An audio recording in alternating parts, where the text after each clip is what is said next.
When you're on the HOYS website, you can get to the HOYS web upload by simply finding the web upload for images link and click on it. The front page of the HOYS image submission system looks like this. If you're using it the first time, you can register, get a new password and log in by clicking the register button. Otherwise, if you've already used it and you have a username and password, you just type the username and password in the two boxes and you click login to start working. If you've forgotten your password, you simply press the reset link to reset your password.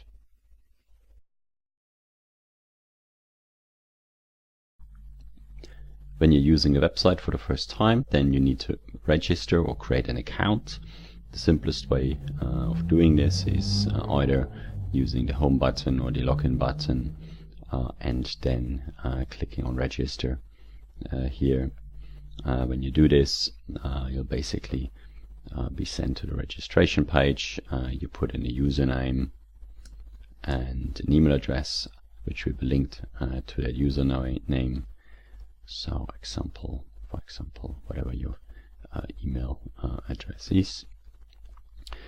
You'll also need to provide some kind of password that you will use. Again, make sure it's a strong enough password. The software will not allow you to use any dictionary words or anything that isn't considered safe. Once you've done this, you also need to type in this little captcha here to basically ensure that you're a real human being. And once you've done this, you press submit. You will then be sent an email to the email address that you have provided with a link in that you need to click at, and that finishes the registration process.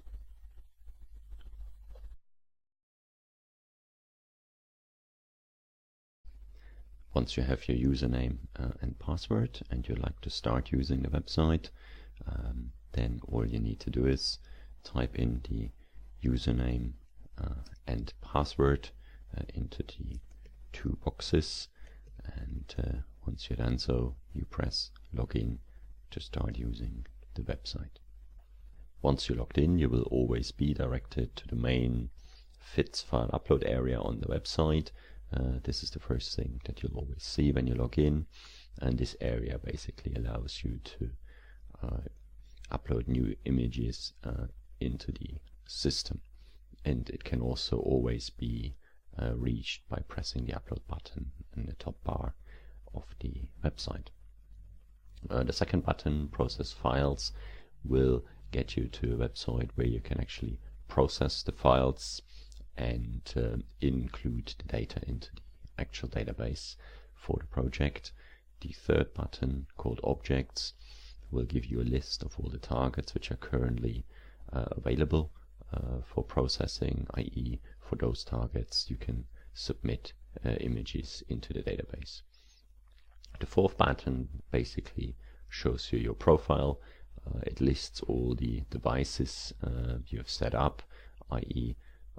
all the camera and telescope combinations for which you have submitted images.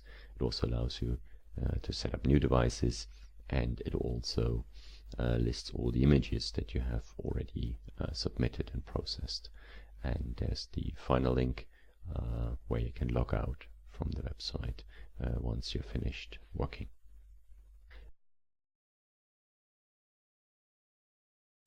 The object link at the top will get you to the list of targets which we currently support, i.e. for those you can submit images and process them, and this list is basically identical to the list of targets on the main website, and you can scroll up and down to see all the entries, or like in any browser you can press Ctrl- and zoom out and see the whole list in one go.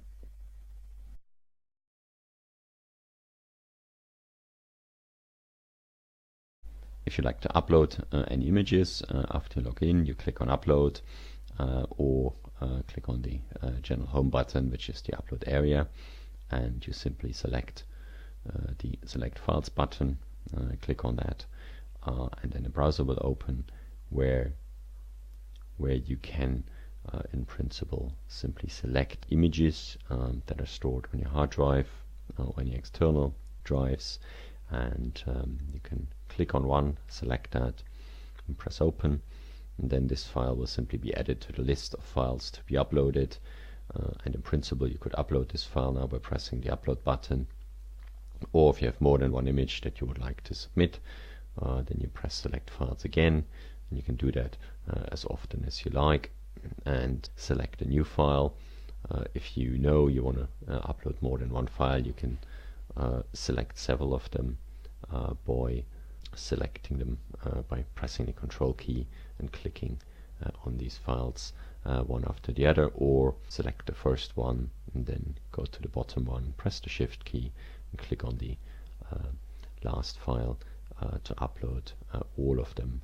So in this case these files are empty, so I'm not going to upload them, so press go to a different directory to upload any additional files, so those, for example, this file, and I'm going to upload that, press open, and then I have two in my list, and I want to upload those files, simply press upload.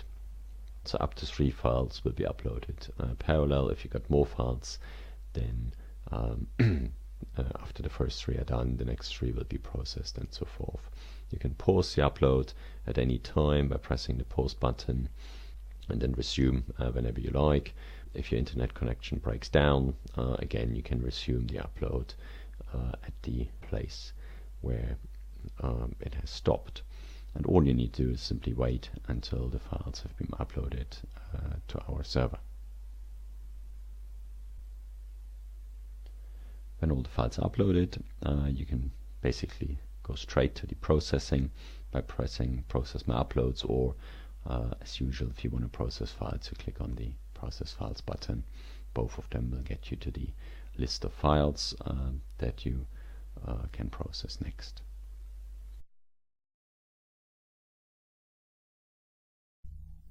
The main processing of all the files that you need to do are summarized under the Process Files button. So if you click on that, on the top you will see a list of all the files that you've imaged. In the front you have all the file names that you've given to your images, and then there are 4 buttons behind each of the images which represent the individual stages of the processing that you need to do. The first button is basically there so you can tell the software which target the image is taken for and what device you have used to image the target. The second button, if you press that, the software will extract some data from the FITS header, for example the exposure time and the filter that you've used, and that will be used later in the processing. The astrometric calibration button, when you press that, the software will automatically detect all the stars in each image and then perform the astrometry, i.e. it calculates which pixel positions in your image correspond to what real coordinates on the sky.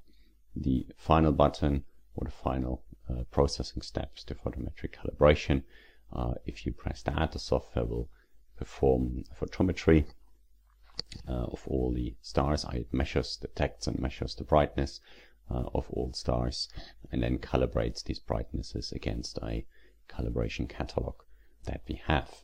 You can perform these steps for each individual image in order, but you can process some images to certain stages and then start with others. The only thing that matters is that the 4 steps will only you will only be able to perform all these steps in order. So there's only ever going to be one dark blue step that you can perform. Basically the light blue steps are the steps that you either already have done or cannot yet do so far. Once you uploaded images, then to process them, the first thing that you need is to actually set up a device, because the software needs to know with what camera telescope the images have been taken. So to do this, you click on your profile, and that will list a list of devices that you have, but also allows you to add a new device. So if you have a new telescope, a new camera, then you can add a new device. If you do this, there's simply 4 things that you're asked to provide. So the first thing is you have to give your device a name, so make that easily recognizable. So I would, for example, like to add some data that we've taken with the Danish telescope in Lucia, so we might call it Danish CCD. We would also request that you provide us with the pixel scale, so how many arc seconds are there per pixel in your telescope. This is used to speed up the process for the astrometry, where we trying to convert the pixel positions of stars in your picture into real coordinates. That is much faster if you know the actual pixel scale of your telescope and camera combination. And then we also need or would like to know the size of the main mirror or the lens of your telescope, so we can do some statistics, i.e. we can then work out how much exposure time, considering the size of the mirror or the lens, has been used or provided for that telescope. The final box here is simply for a description of the properties of your CCD, so in principle, and your telescope, of course. In principle, we would like the name of the telescope. We would like to know where it is. So this telescope is in Lucia in Chile, and also you can add a description of the camera, which camera it is, and so forth, and any details you'd like to provide. We're going to use this later on. If we publish any of the data, then we need to provide a list and details of the observatories and cameras that we have used, and this is a good starting point. So I'm simply going to take that text and put that into a paper with some editing. So all these boxes, they can later be edited.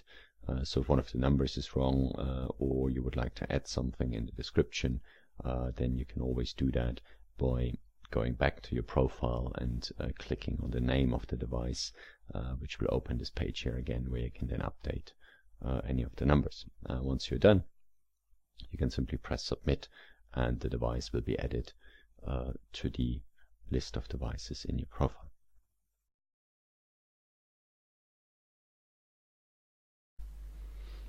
The process of creating a device, or setting it up, continues when you actually try to process the first image taken with a new device, which we can demonstrate here. So this is a picture that has been taken with the Danish telescope after I set up the device. And when you start processing that, if you click on the first processing step, it will ask you for the target name and the device, and as soon as you enter this, you will be shown the actual setup page for the device. Because what the next step of the processing will do, it is will try to read out the header information in your picture to extract some data, i.e. the time and date of the observation, the filter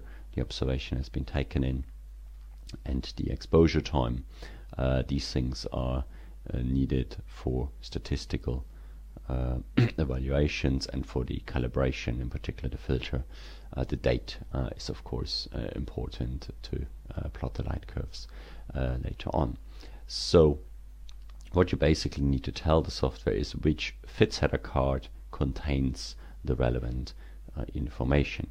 So for the exposure time, if you click on that, you get a list of all the FITS header cards that your file contains, and you simply need to select the one that contains the correct exposure time.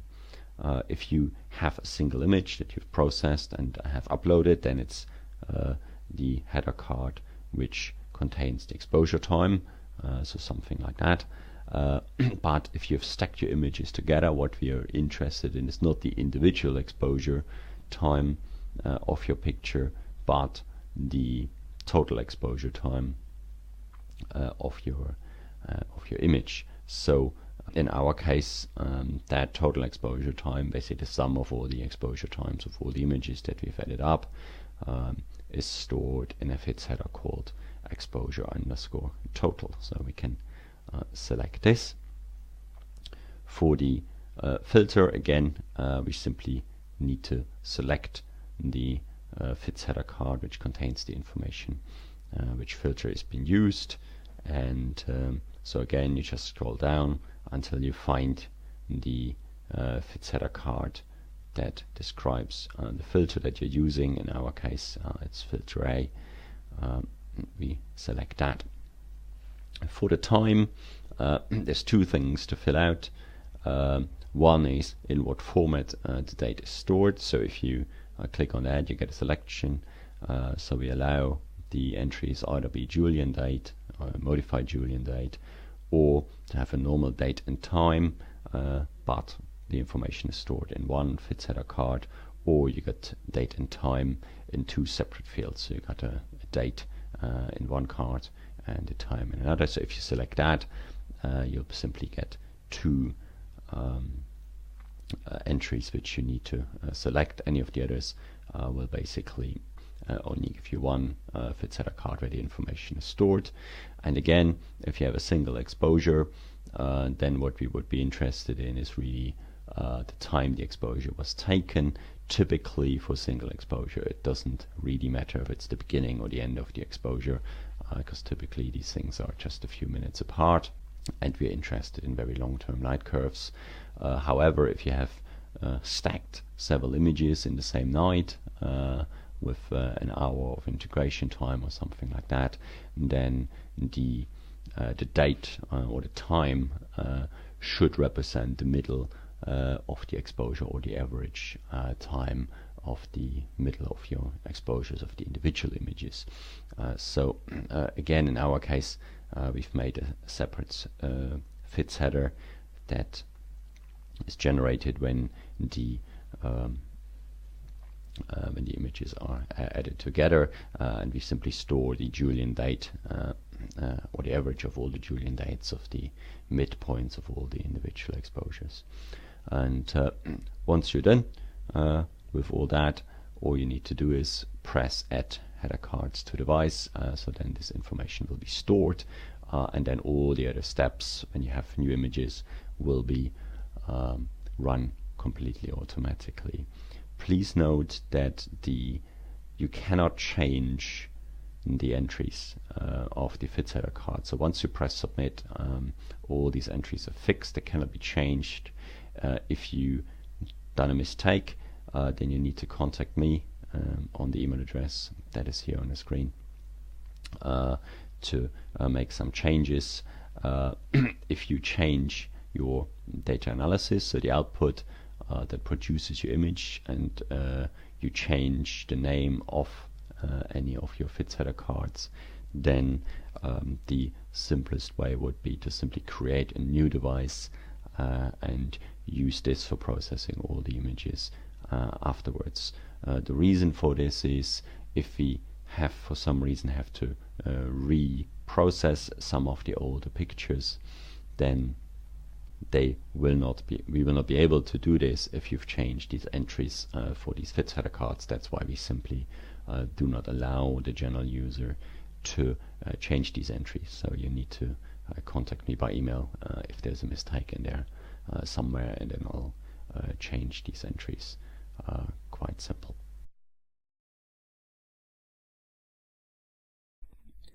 The first step that you need to do in the processing is the observation target task, which means you have to tell our software for what target the image is for and with what device you have imaged the target. To do this, you basically need to press the observation target button.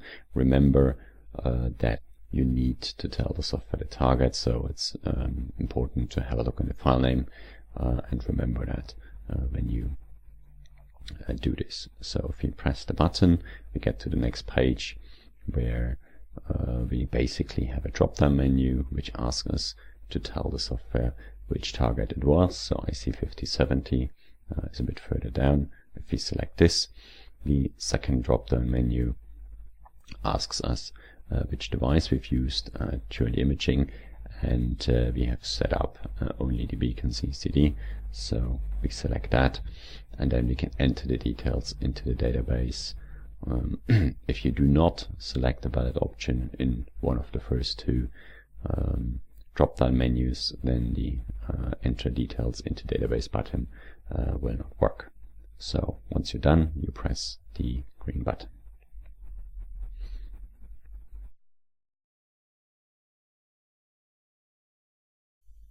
The second step in the processing is to extract information from the fit setter. This will be done by pressing the metadata button, and this is a very short step. So very quickly the software will basically display these three values it extracts from the fit setter. That's the date of the observations, the filter that has been used, and the exposure time. The software also tells you again which are the names of the fit setter cards that you have used, and at the end here, these are the values that it has extracted.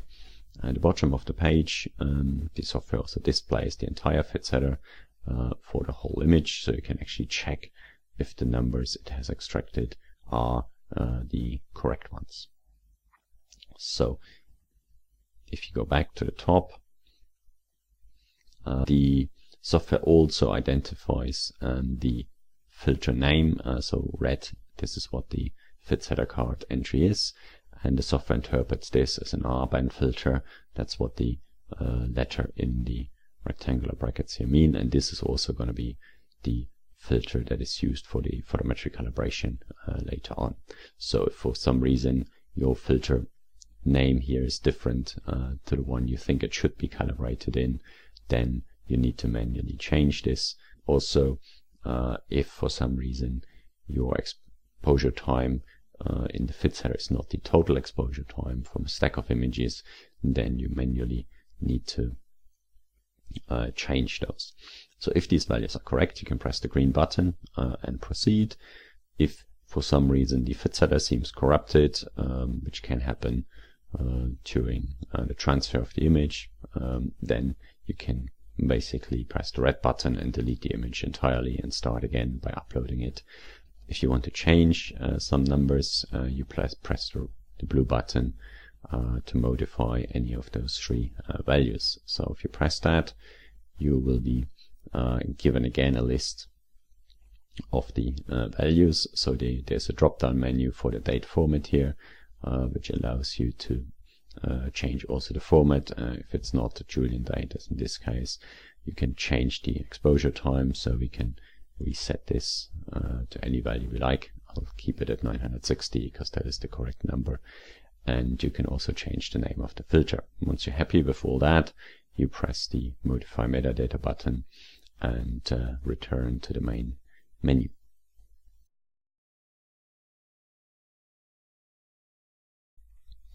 The third calibration step that you need to do is the astrometry. The software needs to establish which pixels correspond to what coordinates on the sky. So to do this, you press the astrometric calibration button. This process takes a couple of minutes or seconds to actually run.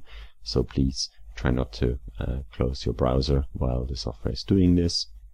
What the software does is it detects all the stars in your image. It then uses its knowledge about the pixel scale and the target that you've told the software about to download a catalog of known positions of stars in the same area, and then it compares those positions in that calibration catalog and your picture and evaluates a function that converts the pixel positions into real sky positions. When it is done with this, it simply displays the picture on the screen, and by clicking on it you can zoom in, and you can also use the control plus or minus buttons again, to zoom in further. And what the software does, as you can see, it draws red circles onto your image, and these circles are in positions of stars that it has in its calibration catalog. So basically what you need to check is if all the red circles, or most of them, are on top of stars in your picture, then the calibration has worked. There will always be stars which have no red circle around that. That is fine, they're simply not in the calibration catalog. So when this is done, you go back to your original website, can zoom out again, and you scroll to the bottom, and simply you need to tell the software has the astrometry done correctly or not. So if it's not, then you press the red button. If it has done it correctly, then you press the green button.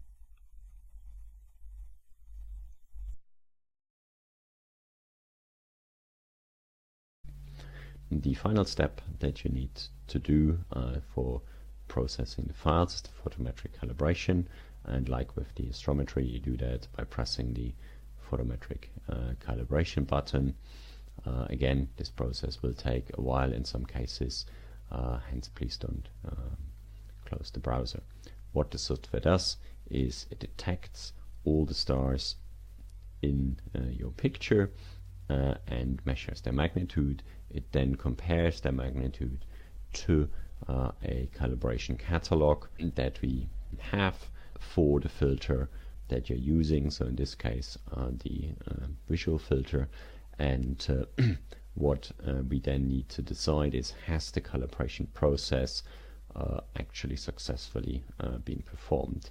To do this, or to help us with that decision, the software displays two graphs on the screen. Let's have a look at the top one first.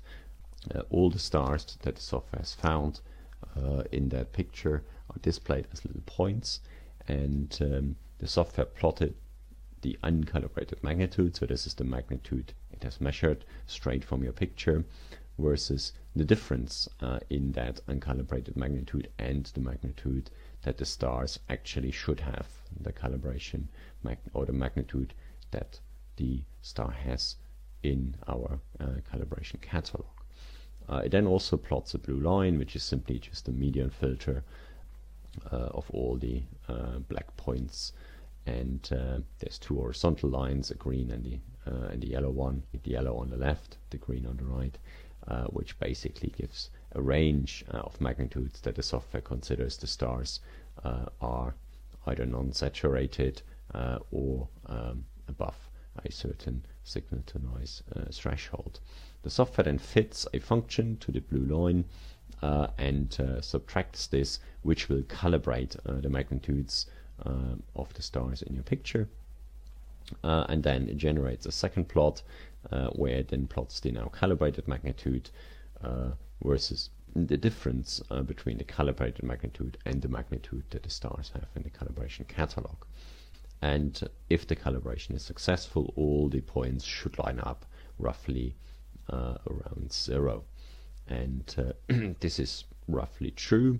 The green points give you an idea how big the typical scatter is.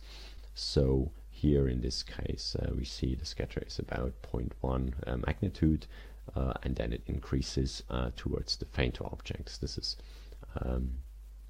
what typically should happen. Now we need to basically see, are we happy with the data or not? If you're not happy with the data, if you scroll down, there's two red buttons which you can press. So if you're really unhappy with the data and you basically see no chance of recalibrating the data so that it will look as we like it to be, then you can delete the file. Simply, these could be files where there were too many clouds and the data can really not be calibrated.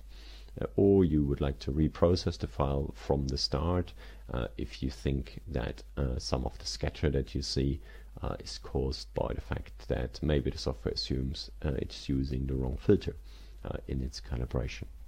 So what we need to look out for is basically, does the scatter get larger towards fainter magnitudes? That is fine, and is it small enough for the brighter stars?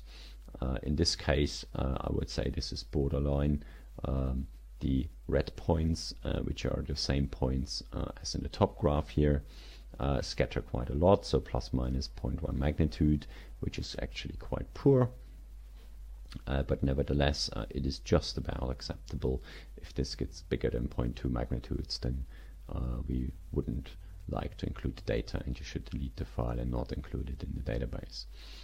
You can see in the bottom graph there's also some small black dots, which are also stars, which the software has found, but something has prevented the software from determining the magnitudes accurately. So these could be stars which are either near the edge of an image or are very faint, so that's why you see a lot of them on the right hand side here, or some of them are saturated on the left hand side. So what you like is that the software actually includes most of the stars in the calibration process. So in this case you would like that this green line here is pushed a little bit further to the right, but not by much. So you can basically do this by manually shifting this line on the right a little bit towards fainter magnitude. So in this case, at the moment the line is at 19.3 or 2 in the top graph, so you can change this value here. This is the max use value to something like 19.5 and simply recalibrate the image using this new border. So the software is estimating these values for those two cutoffs automatically and gets it wrong sometimes, but you can manually change them. And now there's a few more stars being included in the calibration. You see the scatter, of course, doesn't really change for the bright stars, and this would be just about acceptable. So the actual scatter or uncertainty of the photometry for this picture for each star is quite high, but we just about can accept that. So by clicking the green button, we'll accept the software, and all the data is now ingested into the database.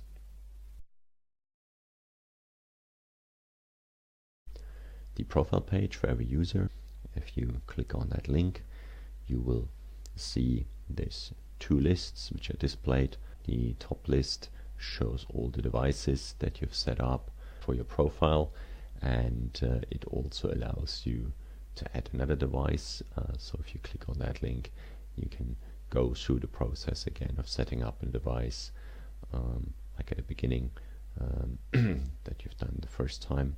The second list shows all the images that you so far have submitted and processed or partly processed, and you can sort that list by the file name under which we are saving the files in the database, or you can use your original file name under which you've submitted that, or the status of the file, or the time by which this has been uploaded. If you click on any of your devices, then you can get to the details of that. So the name of the device, the pixel scale, the main mirror size, and the actual description of the equipment. You can change any of these and press submit, and then all the details will be updated in our database. And what you cannot change are the fit header cards, which are also displayed for each of the devices. We don't allow you to change these simply because that would then not allow reprocessing of any of the images in case there's a problem. So if you change the fit header cards in your image processing software, then you will need to set up a new device and submit all new images with the new fit header under this new device name.